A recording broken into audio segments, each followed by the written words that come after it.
You're listening to the Fitness Matters podcast with Paula B, and this is episode number 56, Changing Your Past. Hello, hello, hello, my friends. You guys, how dramatic was that intro? I'm standing here in my closet, totally laughing at myself because I was like, changing your past.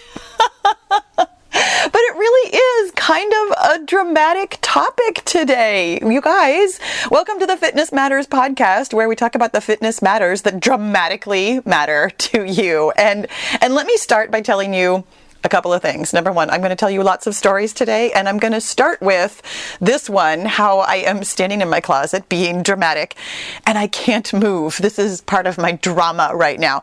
So it's December, and ordinarily I walk around my closet when I'm recording the podcast. Like, I put a sleeping bag on the floor, and I've got lots of soft surfaces in here with all of the clothes and everything. So it usually muffles not all of the sound. I know you guys can always hear when Blossom is outside the door, like drinking her water or jingling her collar. You can hear when the phone rang sometime really recently. In fact, I forgot to unplug the phone today too.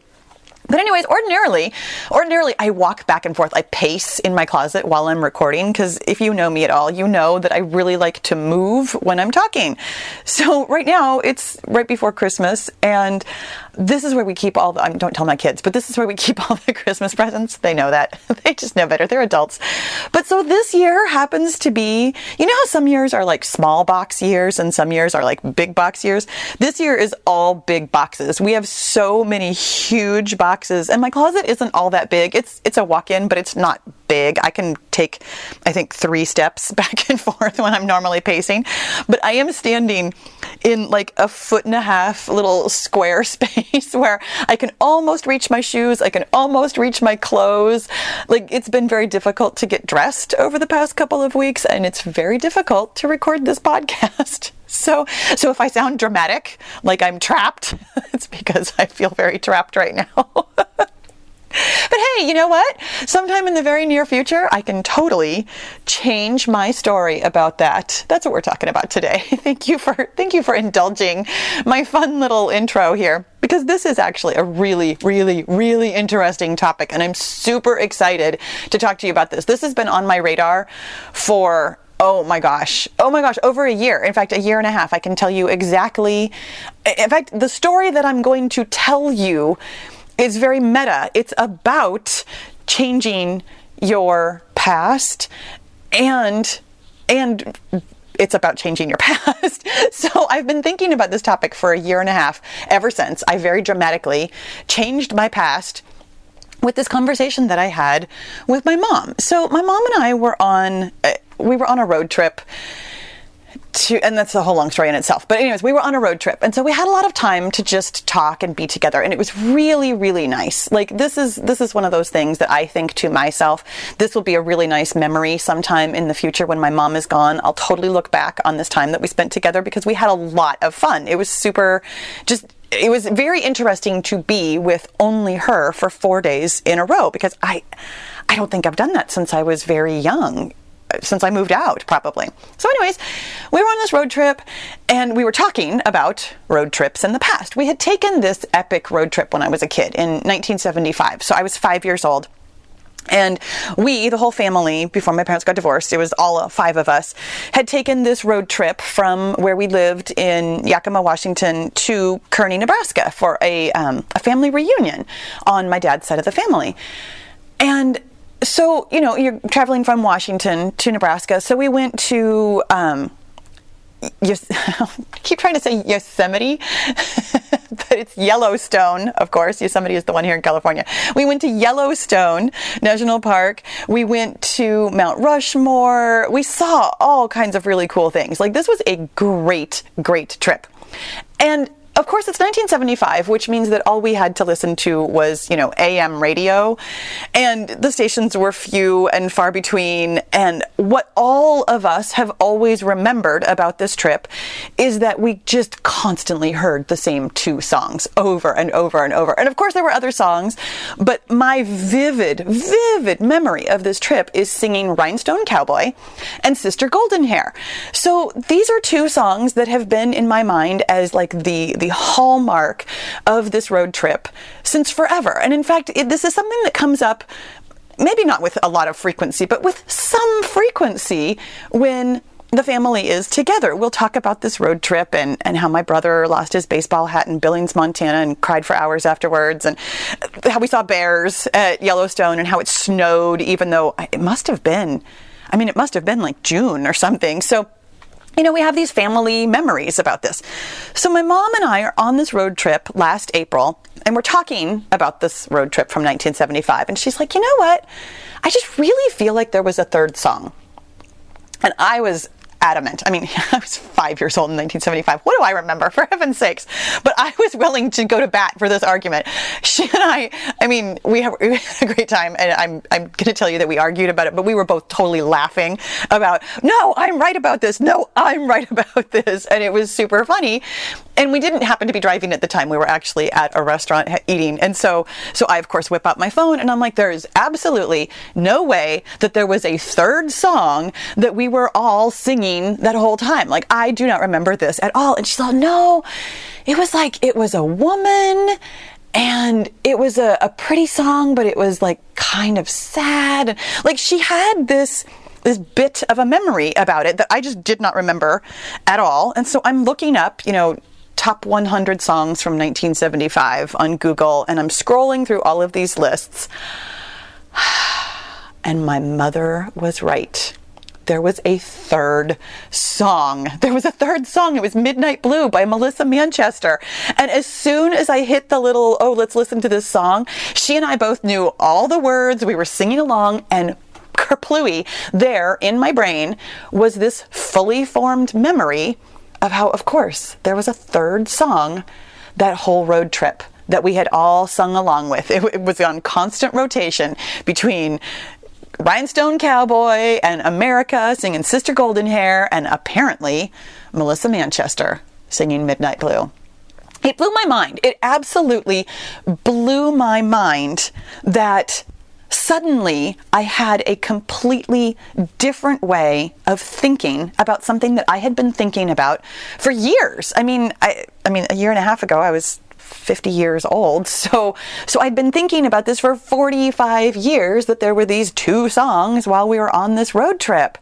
And yet, there was something different to be remembered there. Now, this is not entirely the point of what we're talking about, because I know that you're listening to this story and you're like, well, yeah, Paula, when some new information comes to light that is objectively true, of course you can change your memory of the past because there's some new objectively true thing that, was part of what should have been part of your memory the whole time.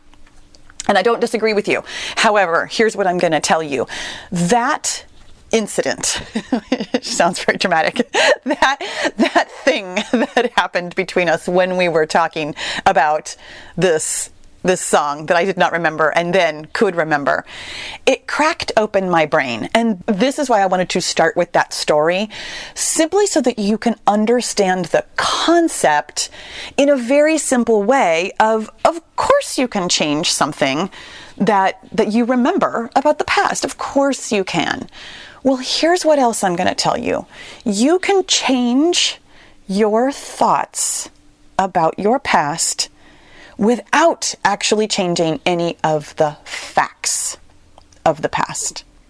Now, here's the thing. I know that you know that your perception of things is your perception. I mean, I know that we all get that.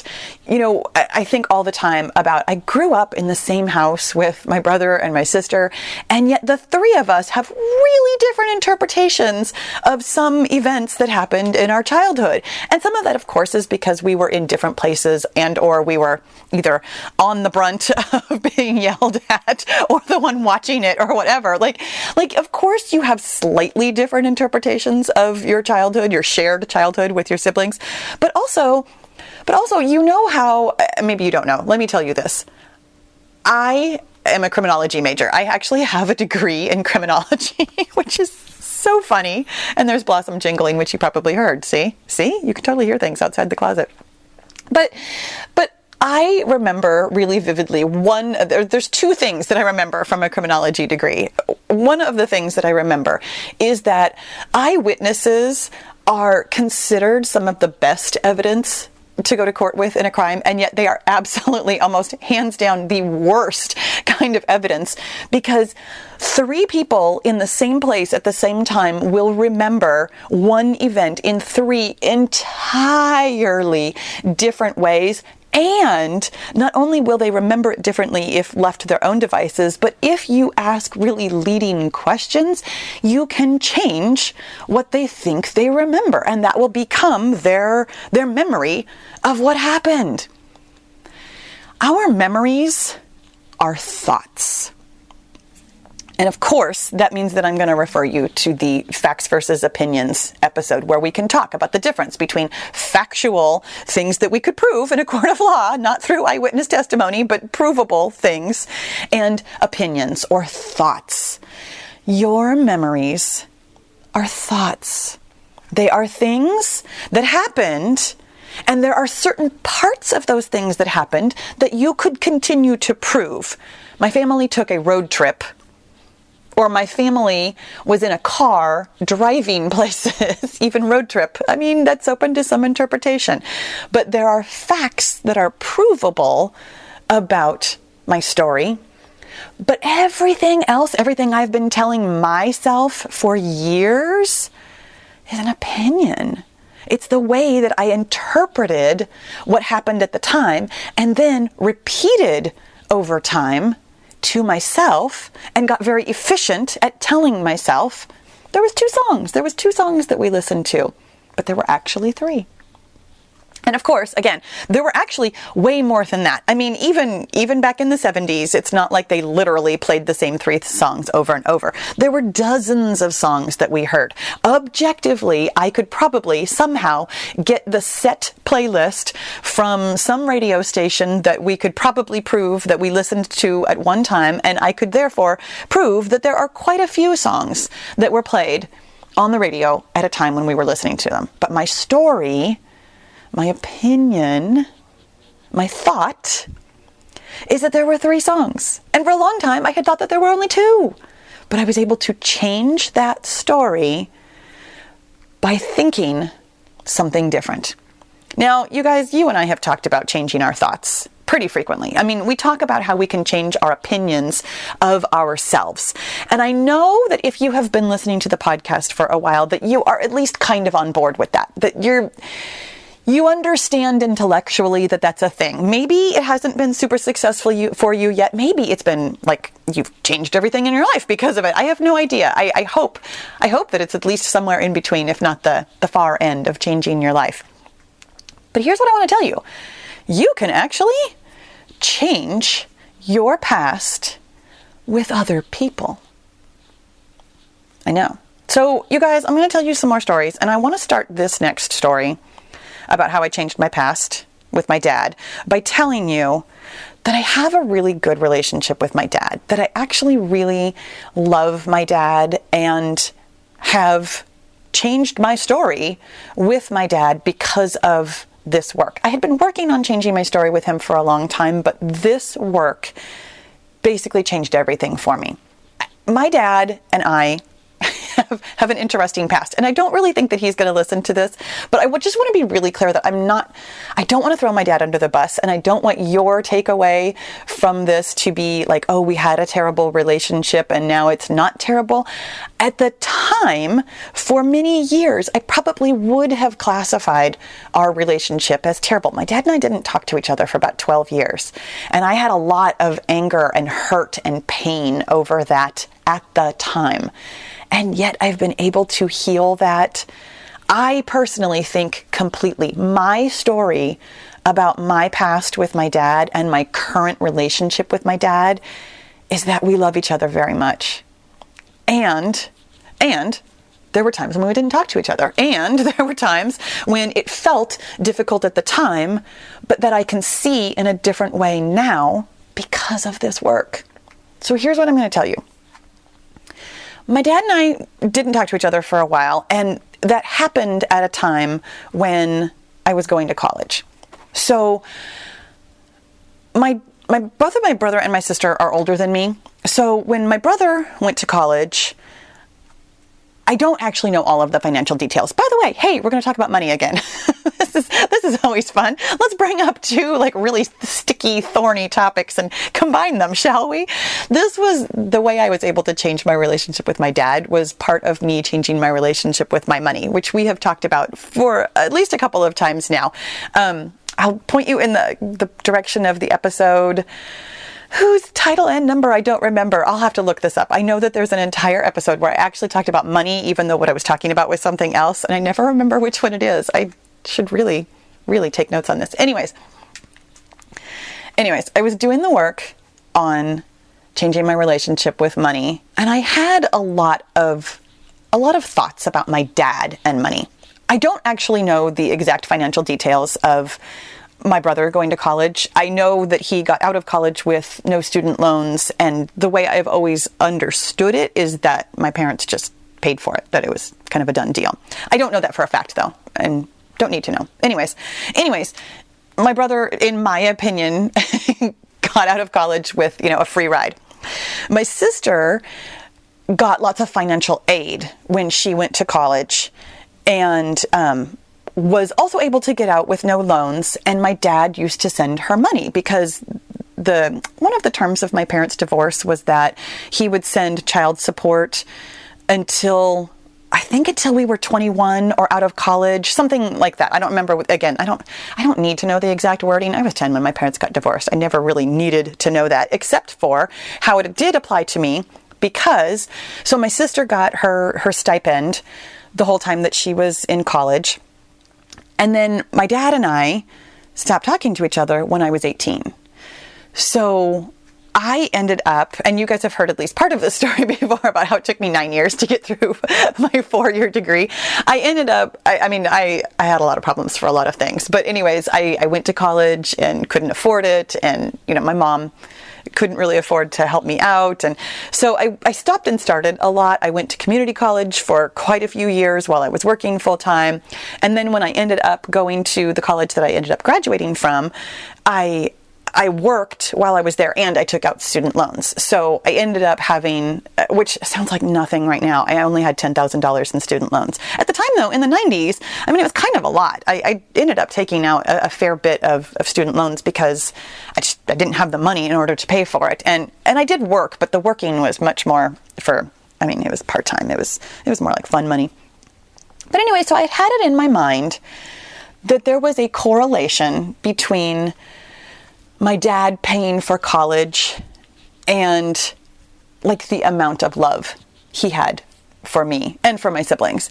And I feel like it's pretty clear that those things are not related, but I've also shared with you other stories about how when I was a kid, how the three of us got an allowance, and our allowance was based on our age. So we got 5 cents per year of our age. And my brother, being 5 years older than me, obviously earned a lot more allowance than I did. And I remember being really infuriated by that when I was very young. And so I had these two really specific instances of my brother being the most valued, in terms of money, and my sister being, more valued than me in terms of money, and me feeling unvalued. And a lot of those thoughts were just buried way deep down. The first thought about I don't make as much allowance as my brother and sister, that was relegated to the deep, deep depths of my brain forever. I honestly never consciously thought about that memory until oh my gosh, like 3 years ago, 4 years ago, maybe? No, maybe 5 at this point. But until really recently, it was just part of my subconscious programming of you're less valuable. You don't make as much money as other people, and your dad doesn't love you as much as he loves your brother and sister.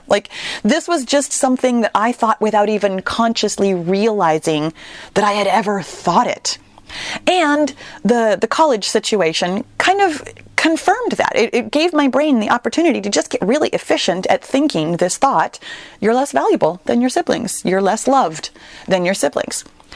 And And these thoughts were not something that I would wake up in the morning and be like, man, my dad doesn't love me as much as my brother and sister. Like, it never, ever really came out consciously like that. But in the background, all the little things that might happen, that do happen in the course of a family. I mean, being a parent and seeing how easy it is to treat my children slightly different from one another and understanding how they might interpret those slight differences that have absolutely nothing to do with how much I love them, because of course I love them both beyond measure.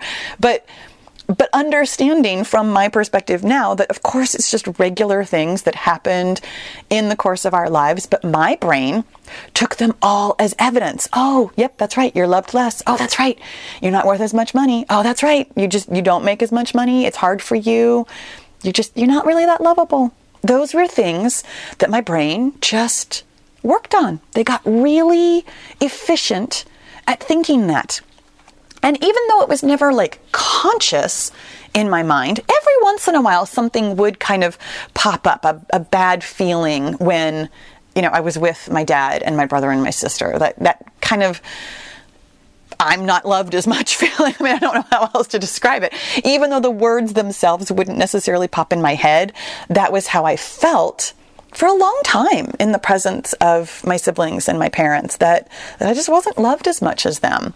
But something happened one time when I was with my dad and my siblings that really opened my mind to, first of all, hearing what I was telling myself, what my brain had become very efficient at thinking, and second of all, to interpreting everything about my past really differently. So we were at my sister's house and having dinner and hanging out. I mean, my dad was coming to visit, and so we were all here. And it happened to coincide with my brother being here too, which was extremely rare. And I mean, it was on purpose. It was when my sister was sick. So, I mean, we all knew it was going to be the last time we were all together. But when we were there, my dad was, I have literally no idea how or why he was telling this story, but he happened to be telling my husband the story of my birth, which I really cannot imagine why that came up, but it did. And so my dad is regaling my husband with this story. And to be fair, it was the 60s when the three of us were born. So I'm the only one of my dad's children that he actually saw born. He was in the waiting room for both my brother and my sister. So of course, this is like a big memory for him.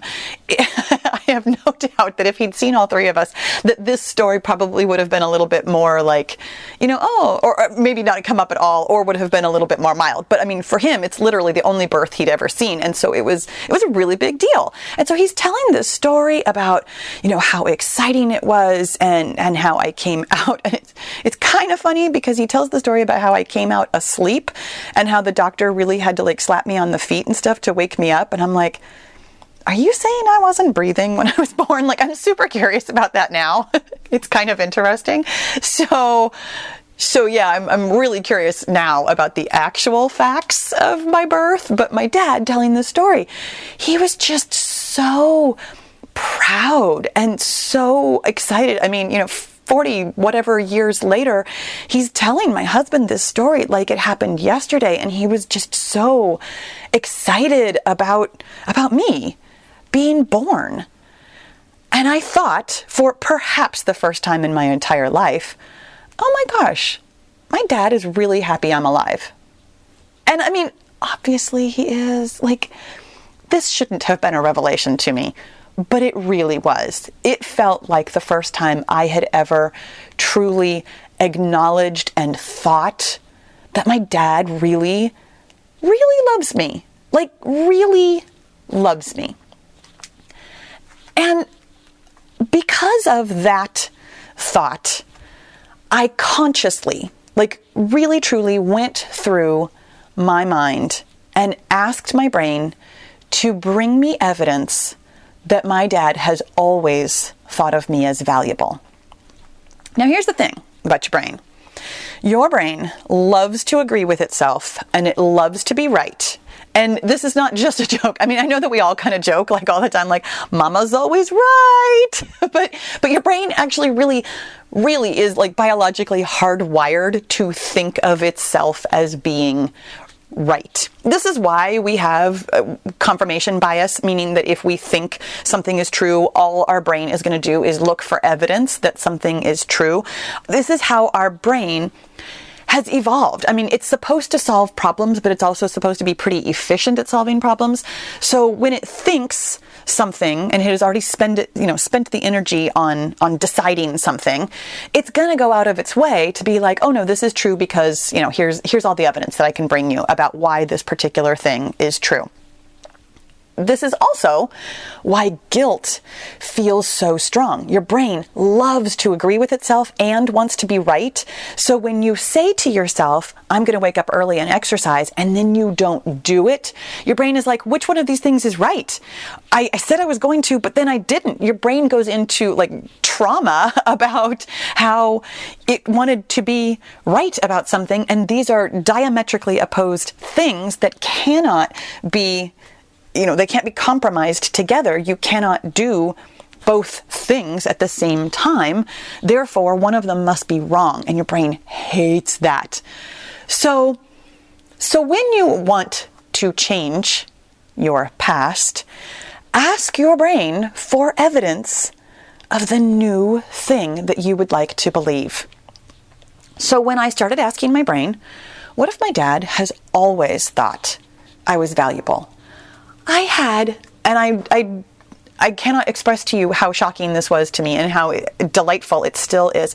I had hundreds, probably thousands, I've never counted them. I had hundreds, possibly thousands of memories of all the times my dad had said something like, oh, I'm so proud of you, or had noticed something specific about me, or had paid me some sort of a compliment, or had thought about me, and just all kinds of evidence for how much my dad values me.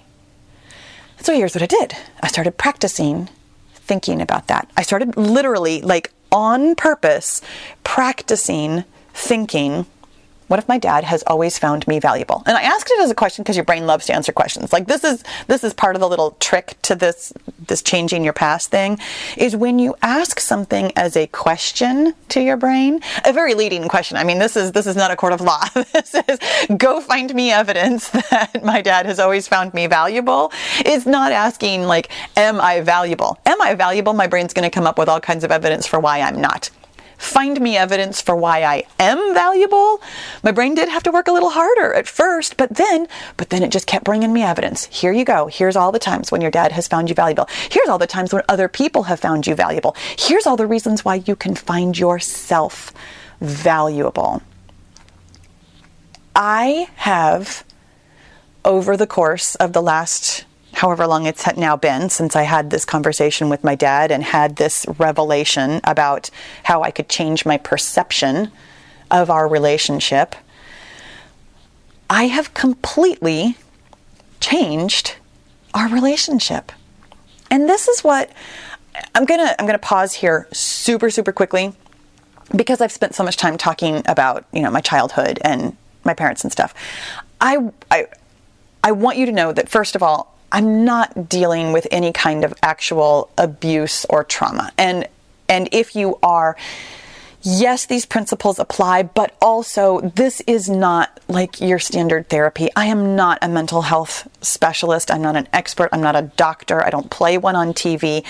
I do have advice for you, but if you are talking about actual abuse, actual trauma, there is a professional who can and should help you work through that. I'm talking here about the normal kind of junk that we tell ourselves about our parents and about our childhood and about our siblings or about ourselves just kind of in general, and about our relationships with people who, like my dad, always loved us, but maybe we had a tough time showing each other.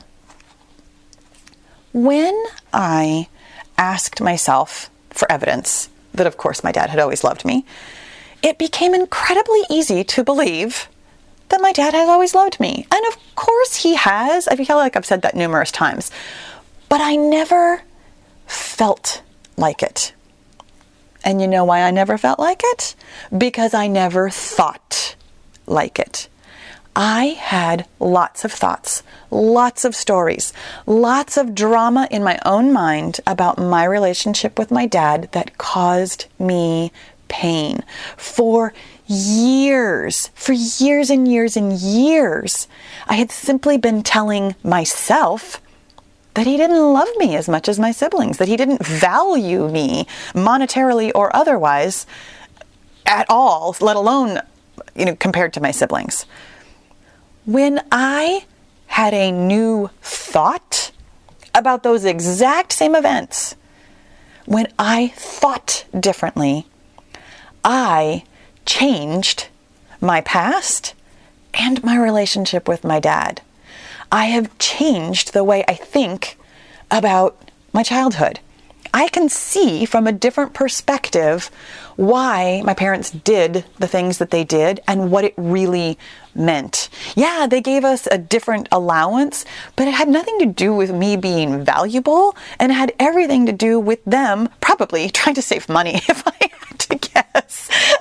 Like I don't actually have like corroboration on this, but based on my parents' stories that I have heard from them my whole life about how poor we were, that was probably what they were thinking. It was probably a very practical solution to wanting to give us money, but not really having, in their opinion, a lot of it to give.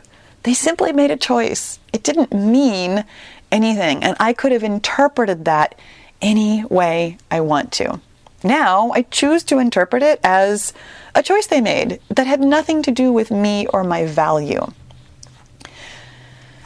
When you change your past, here's where we get to the practical steps. I know I've already actually given you the practical steps, but here's what I want you to know. When you want to change your past, the first thing you have to do is actually hear what you're telling yourself.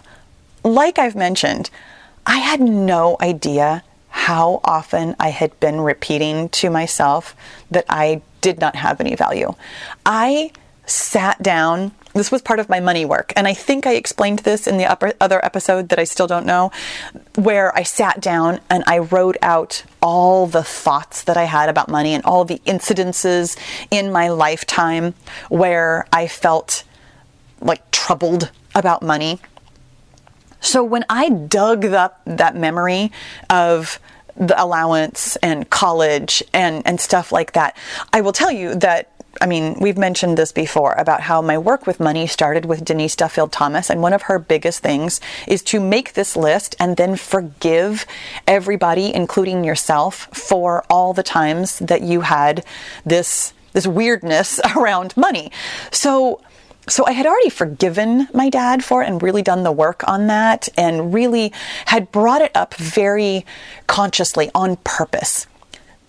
You may or may not make an entire list of all the things that have ever gone wrong in your life. It's kind of overwhelming to do, frankly.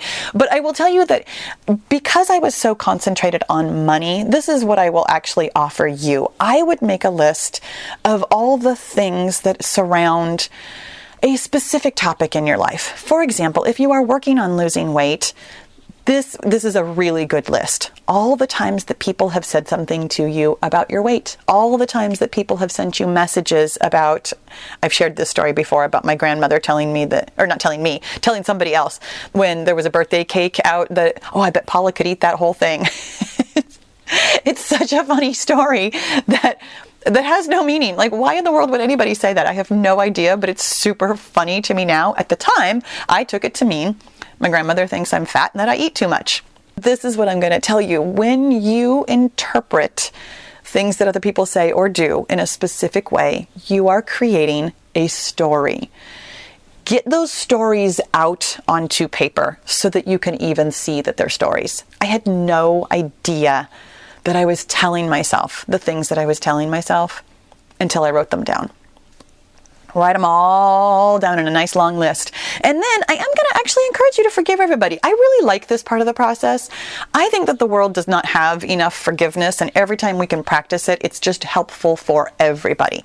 When you can simply forgive people for saying the things they said and doing the things they did, it'll really open your mind to being compassionate for why other people say and do the sometimes ridiculous things that they say and do.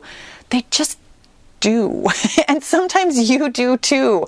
It'll open your brain to being really compassionate for how ridiculous we all are.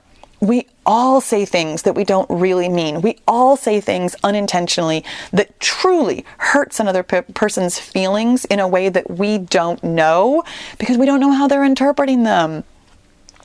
When you can see all of these stories you've been telling yourself and forgive the other people and yourself for your part in all of them, it'll pave the way for you to be able to change your past. When you're doing the forgiveness work, and this wasn't automatic for me, but I'm going to tell you that it really can be for you.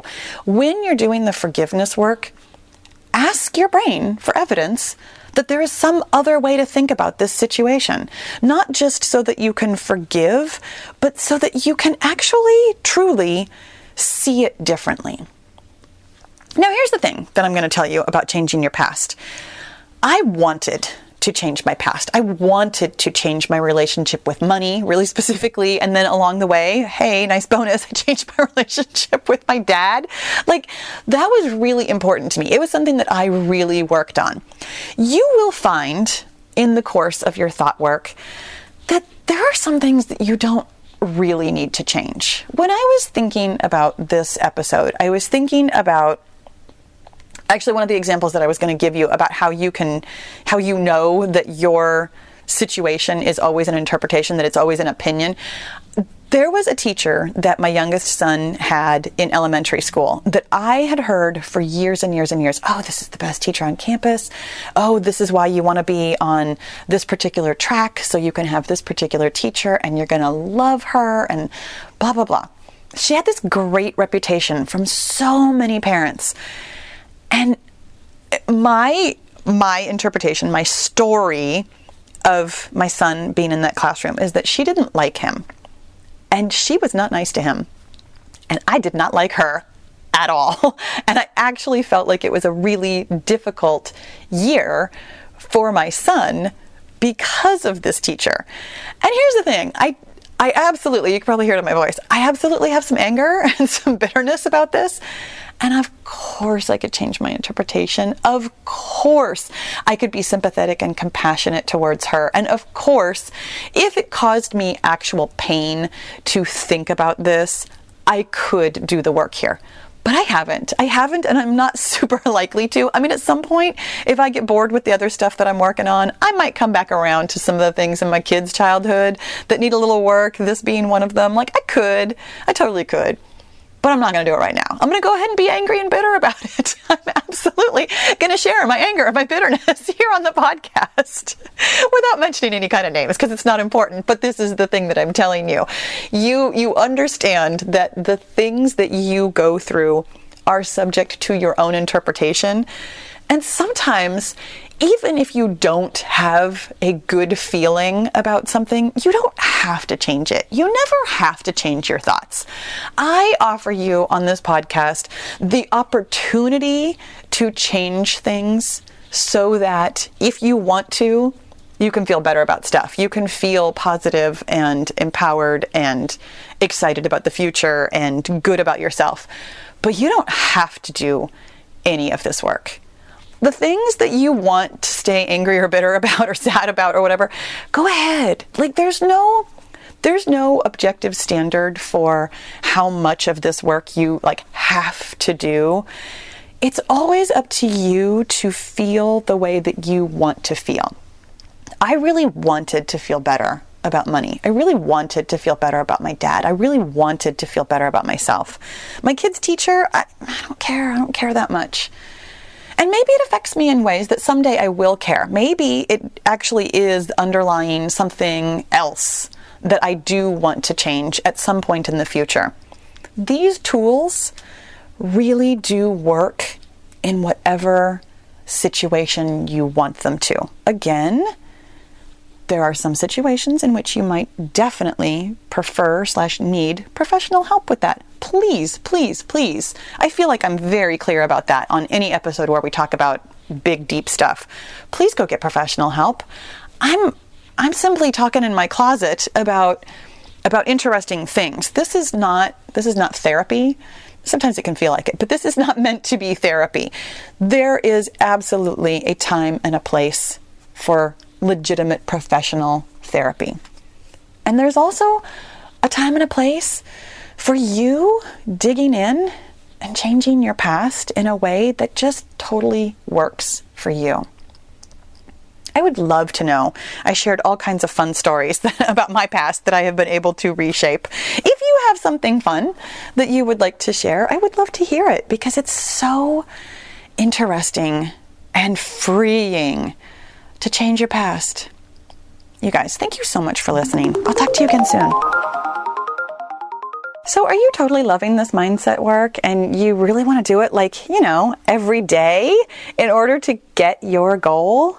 Then my friend, you need to join the Get Your Goal group. It is my personal and private, very interactive coaching and accountability group where every day we talk about your mindset and we get your goal. You can learn all about it at paulabfitness.com/get-your-goal. I'll see you in the goal group.